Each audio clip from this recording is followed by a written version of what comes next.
Pakistan versus New Zealand का चौथा टी20 खत्म हो चुका है और पाकिस्तान ये मैच हार चुका है। जितनी अच्छी तरीके से पाकिस्तान तीसरा मैच जीता था, उतनी बुरी तरह से चौथा मैच हारा है। और इसमें कोई ऐसे मतलब ऐसी कोई चीज़ नहीं थी कि जो कि आपको लगा हो कि मतलब मैं मैच देख रहा था तो मुझे ऐसा कुछ नहीं लगा कि पाकिस्तान टीम तो इतनी अच्छी है और पिछले मैच में बहुत अच्छा किया था और इस मैच में भी हमें बहुत अच्छा करना चाहिए था। अब चलें, स्पेशली अगर बैटिंग की बात करें, बैटिंग हमारी कोलैप्स की है, बट क्या हमारी बैटिंग रियली कोलैप्स ही की है? उन्होंने बॉलिंग बहुत अच्छी की है। अब यहाँ पे मैं ये नहीं कह रहा कि आपको बैटिंग बहुत अच्छी करनी चाहिए थी। बैटिंग से आपको उम्मीदें उस तरह से नहीं होनी चाहिए थी। आपकी बैटिंग अगर आप ये देखें, पूरी लाइनअप देखें बैटिंग की, कोई परफॉर्मेंस की बेस पे नहीं खेल रहा। हारिस, नवाज टैलेंट की बेस पे खेल रहे हैं, परफॉर्मेंस की बेस पे नहीं खेल रहे। आगा जो कैप्टन है वो दूसरे फॉर्मेट खेलता है, चलो उसको साइड पे कर दो आप। न्याजी को देखें, वो किस बेस पे खेल रहा है, 100 है उसका, वो भी वनडे में है। और जब परफॉर्मेंस नहीं होती ना तो कॉन्फिडेंस नहीं होता, स्किल कॉन्फिडेंस नहीं देती आपको। वो न्याजी जब बैटिंग कर रहा था, इरफान खान न्याजी, आप उसको देखें, वो जो अगलीनेस उसकी शॉट्स में नजर आ रही थी, वो स्किल्स की कमी नहीं थी, जस्ट स्किल्स अपनी जगह पे, कॉन्फिडेंस की भी कमी थी कि जहां पे उसको पता ही नहीं था कि मैं ये शॉट मारूं कि ना मारूं, मुझे मारना चाहिए कि नहीं मारना चाहिए। वो कंफ्यूजन जब नजर आती है तो अगलीनेस आती है। अगलीनेस किस वजह से आती है कि कॉन्फिडेंस नहीं है आपको अपनी परफॉर्मेंस पे कि मैंने ये चीजें पहले ट्राई भी की हैं, टेस्टेड है, तो मैं अब ये कर सकता हूँ। कॉन्फिडेंस आता ही तब है जब कोई परफॉर्मेंस होगी से आपको पता हो आपने ये पहले किया हुआ, मैं दोबारा कर सकता हूँ। इसी तरह आप नीचे आ जाओ, शादाब किस बेस पे टीम पे है? कोई उसकी परफॉर्मेंस नहीं थी। जब टीम से बाहर हुआ था परफॉर्मेंस की बेस पे हुआ था, परफॉर्मेंस हुई नहीं, दोबारा वापस आ गया है। तो टैलेंट कह सकते हैं कि टैलेंट की बेस पे Shadab Khan is the only talent जो कि फील्डिंग की बेस पे, हम कह सकते हैं ना, फील्डिंग की बेस पे आया। उसके बाद अब्दुल समद है। अब्दुल समद कोई परफॉर्मेंस नहीं है डोमेस्टिक में, किस बेस पे यहाँ पे है? टैलेंट की बेस पे। 4 छक्के उसने लगाए थे, 3-4 छक्के उसने एक दफा लगा दिए थे ये चैंपियंस कप में, पता नहीं वो भी वनडे में लगाए थे मेरे ख्याल से या टी20 में लगाए थे। इनमें से एक में उसने एक इनिंग खेली थी जिसमें 3-4 छक्के लगे थे उसके सिर्फ। उस बेस पे वो इस वक्त पाकिस्तान क्रिकेट टीम में है, ये आपकी आधी टीम हो जाती है। उसके बाद कौन आता है? खुशल शाह। मुझे नहीं पता वो उसकी किस परफॉर्मेंस की बात करते हैं कि जिस बेस पे वो यहाँ पे सिर्फ वो डिजर्व करता है उस नंबर पे। उसकी कुछ परफॉर्मेंस की बात करते हैं फर्स्ट क्लास में, होंगी भी, बट टी20 में आप क्या कर रहे हो? टी20 में पहले भी जब ये आया था ना तो लोग बात करते थे कि इसकी टी20 में जगह नहीं बनती, वनडे में बनती है। बट अब अगर आप बात करो, बहुत से ऐसे प्लेयर्स हैं कि जिनकी टी20 में जगह बनती है। हुसैन तलत है, उसकी वनडे में भी बनती है जगह। जो उसकी परफॉर्मेंसेस तो हैं, लेकिन उसकी गेम जितनी बेहतर हुई है ना पिछले कुछ सालों में, मैंने किसी प्लेयर की नहीं देखी पाकिस्तान क्रिकेट में जनरली कि जिसने अपनी क्रिकेट को इतना बेहतर किया हो और एक्सेप्ट इस चीज को किया हो। पहले तो इस चीज को एक्सेप्ट किया हो कि हम मतलब अच्छे नहीं है। अब मैं आपको स्कोर कार्ड वगैरह बताता हूँ। पाकिस्तान टॉस जीता था, बॉलिंग का फैसला किया था, तो आपको लगा होगा कि पाकिस्तान आज जीतेगा, बट ऐसा हुआ नहीं है। न्यूजीलैंड ने पहले बैटिंग की और बड़ा अच्छा उन्होंने स्टार्ट कर लिया था, और बॉलिंग में सवेरे हमें पड़ी है आज। हम इस चीज को एक्सेप्ट ही नहीं कर रहे हैं। हमारे सीनियर प्लेयर इस वक्त हारिस रऊफ और शाहीन शाह अफरीदी हैं टीम में, और ये मोस्टली हमारे प्लेयर्स जिस तरह से इनको ट्रीट कर रहे हैं, इनको मेंटोर ही माना हुआ आई थिंक। और मैं आपको एक मजे की बात बताऊं, जब अब्दुल समद और हारिस रऊफ बैटिंग कर रहे थे, आपको पता है रन की कॉल कौन दे रहा था? जिन्होंने मैच देखा उनको पता होगा कि रन की कॉल हारिस रऊफ दे रहा था अब्दुल समद को। और अब्दुल समद को मैं एक ही चीज कहना चाहता हूँ कि भाई अगर तुम्हें क्रिकेट खेलनी है ना तो अपनी गेम पे फोकस कर, अपनी परफॉर्मेंस पे। ये जो तेरे भी इर्द गिर्द लोग हैं जो कि बिल्कुल सीनियर प्लेयर टीम में तो हैं, उनको छोड़ अपनी परफॉर्मेंस पे फोकस कर। और एक तो ये बात बहुत ज्यादा करता है अब्दुल समद, और एक तो स्टाइल काफी उस पर फोकस होता है, एक बातचीत इनकी बहुत ज्यादा है। तो आई थिंक इनको थोड़ा सा फोकस रखना चाहिए अपनी गेम पे। खैर उसके बाद क्या मैं बात करूं, टिम साइफर्ट ने 44 किया 22 बॉलों में, 200 का स्ट्राइक रेट। फिर एलन ने 50 किया 20 बॉलों में, 250 का स्ट्राइक रेट। मार्क चैपमैन ने 24 किया 16 बॉलों में, 150 का स्ट्राइक रेट। डेरिल मिचेल ने 29 किया 23 बॉलों में, 124 का स्ट्राइक रेट।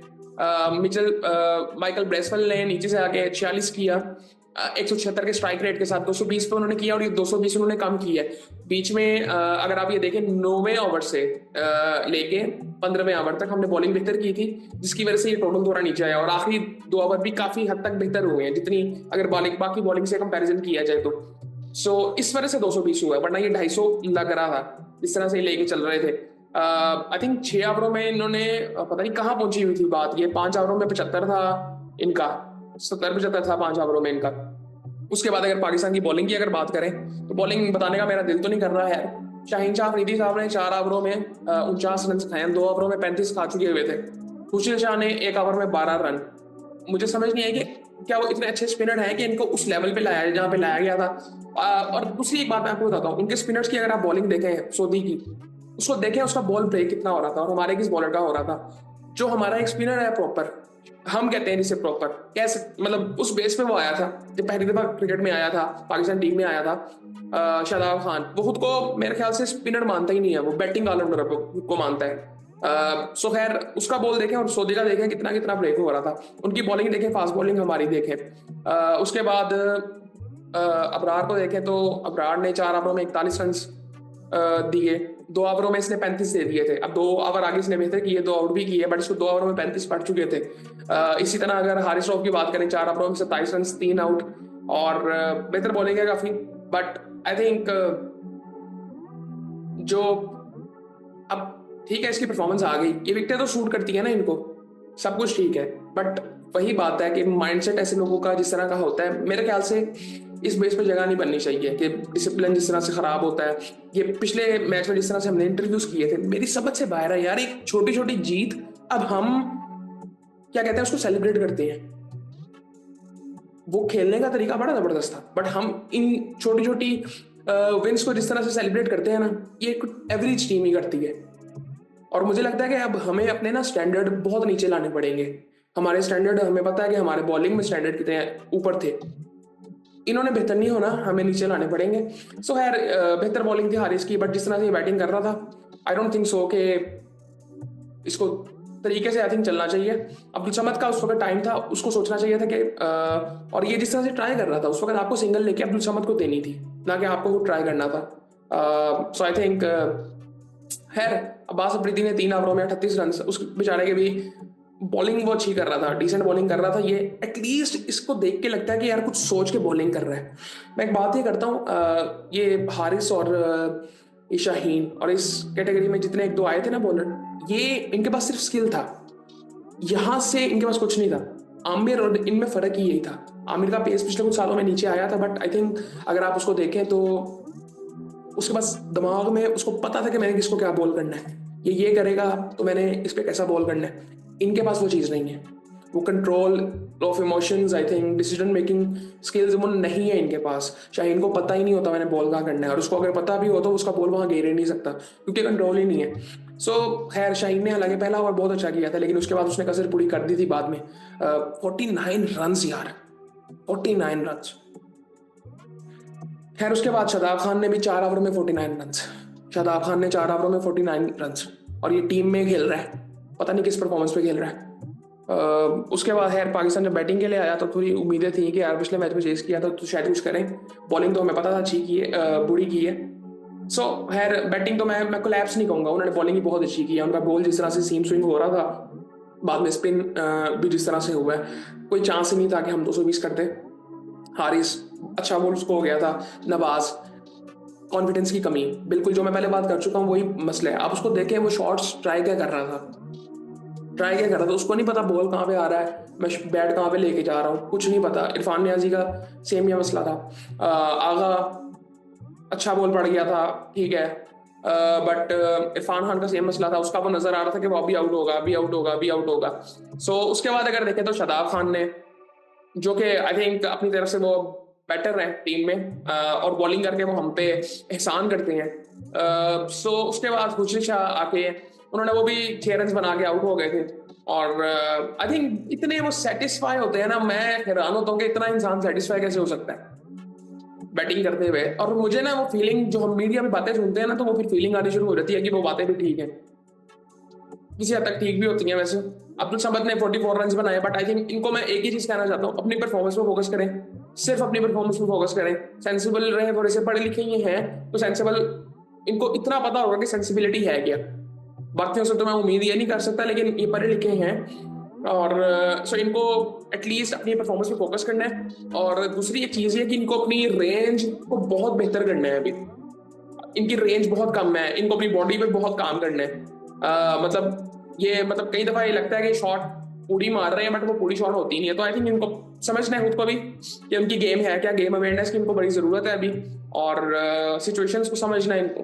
खैर उसके बाद अब्बास अफरीदी जल्दी आउट हो गए। मेरे ख्याल से तो आज जहादाद को भी खिला देना चाहिए था। इक्वली वो गुड बॉलर है जिस तरह शहीन है, तो उसको खिलाया जा सकता था। आपका बैटिंग थोड़ी सी और लंबी हो सकती है, उसको खिला सकते थे आप। उसके बाद हारिस रऊफ साहब आए और वो 13 बॉलें खेल के गए, 6 रन बना के गए। और वो जिस तरह से वो बैटिंग लग रहे थे, लग रहा था कि अब्दुल समद टेलेंडर है और ये प्रॉपर बैटर है। उसके बाद अबरार अहमद साहब, उससे तो काफी सेंसिबल था ये, जिस तरह से इसने मतलब कुछ बॉलें लेफ्ट की और सिंगल लेके दी समद को। एंड में समद आउट हुआ। खैर इस तरह था 105 में हम ऑल आउट हो गए, जो कि लग रहा था कि शायद 50 में आउट हो जाएंगे। 105 शुक्र कर लिया। और यहाँ पे हमने लोवेस्ट, यहाँ पे नहीं कह रहा, ओवरऑल अगर T20 में हम बात करें तो हमारा लोवेस्ट 74 था, न्यूजीलैंड के खिलाफ 91 था आई थिंक। तो शुक्र है हमने वो रिकॉर्ड तोड़े नहीं आज हमने, अगली बार के लिए रख ली है। खैर 105 रन हमने बनाए, 17वां ओवर था और हम ये मैच हार चुके हैं बहुत बुरी तरह से।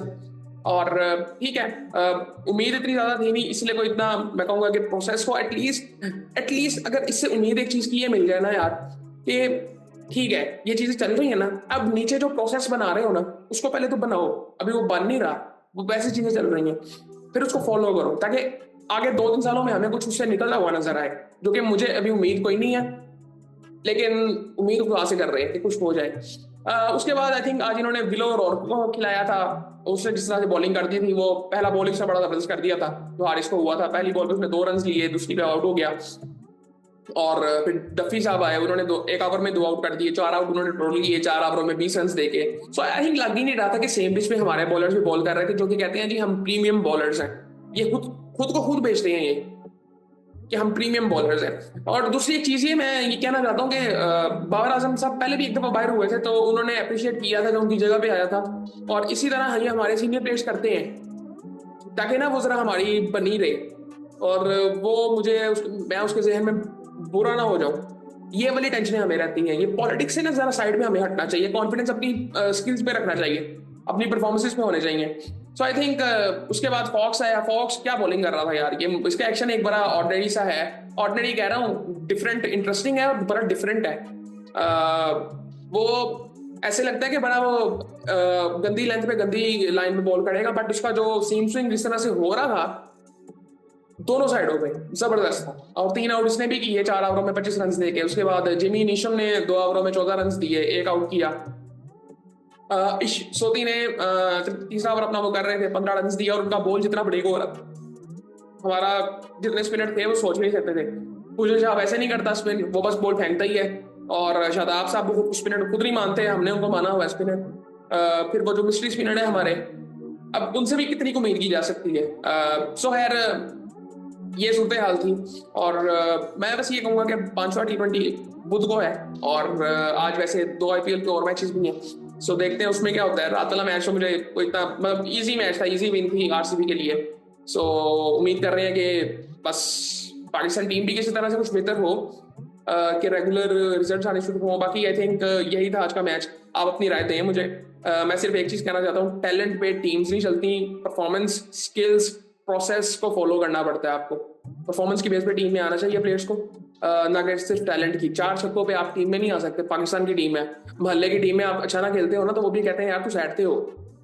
सो आई थिंक ये चीजें हमें देखनी चाहिए। बाकी आई थिंक इससे ज्यादा हम क्या कह सकते हैं, इसे को फर्क नहीं पड़ने वाला। मीडिया पे डेली सेम बातें होती हैं, कोई फर्क नहीं पड़ता इनको, ठीक है। और ट्रेंड्स को फॉलो कर रहे होते हैं। सिफारिशात खुल गए हैं, मेरिट नाम की कोई चीज़ नहीं है। और उसके अलावा अगर देखें तो अगर आप किसी सही बंदे को जानते हैं तो फिर आप टीम में रह सकते हैं। सो ये कुछ चीज़ें ऐसी हैं। बाकी आई थिंक कोई इतनी ज़्यादा बात करने की ज़रूरत नहीं है। मैं ये हमेशा कहता हूँ कि अब सिर्फ अगर आपने इस गेम को फॉलो करना है, और स्पेशली अगर आप पाकिस्तान से हैं, तो सिर्फ एक इंटरटेनमेंट की तरह फॉलो करें। जीत गए तो एंजॉय करें, नहीं जीते तो कोई बात नहीं। वरना अगर आप बहुत ज़्यादा अटैच हो जाएंगे तो फिर आई थिंक मुझे लगता है कि आप मेंटल पेशेंट हो जाएंगे। सो उसकी ज़रूरत नहीं है। इतना डिजर्व नहीं करते ये लोग। या तो कोई उम्मीद आपको हो ना, तो फिर हो सकता है, पहले होता था ये, अब नहीं आपको करना चाहिए। आई थिंक सिर्फ इंटरटेनमेंट की तरह देखें अगर आपके पास टाइम है तो, अदरवाइज इंजॉय करें बस। बाकी फिर आपसे बाद में बात होती है।